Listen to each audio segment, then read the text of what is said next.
10 August रोजी पशुसंवर्धन विभाग धारूर येथे उद्घाटन झाले. त्या मेळाव्याला माधवजी निर्मळ उपस्थित होते. याची माहिती आपल्याला होतात. आपण अधिकाऱ्यांना धारेवर धरले व त्यानंतर माधव निर्मळ यांनी प्रतिक्रिया दिलेली आहे की माजलगाव मतदारसंघातील जनतेने सोळंके घराण्याला मतदारसंघाची रजिस्ट्री करून दिलेली आहे का, यावर काय सांगताय?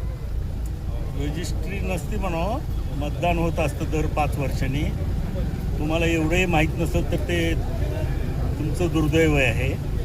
लोकांचा विश्वास संपादन करून आमदार होतो. आम्हाला काही रजिस्ट्री करून दिलेली नाही, कोणालाच देता येत नाही तशी रजिस्ट्री.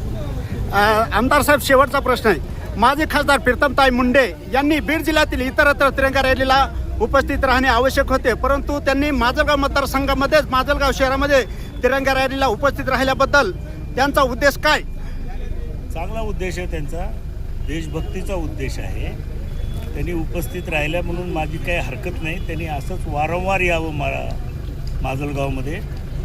बरं आमदार साहेब, तुम्ही येडा हा शब्द वापरला आहे, तो म्हणजे येडं आता कोणाबद्दल बोललोय ते जनताने ओळखता येत नसेल तर तो पत्रकार करतो. सदरील माजलगाव मतदारसंघाचे लोकप्रिय आमदार श्रीमंत प्रकाशदादा सोळंके यांनी माधव निर्मळ यांच्या नाव घेतात त्यांना टोला लगावलेला आहे. पत्रकार बाबराव तिरकेला, बीड.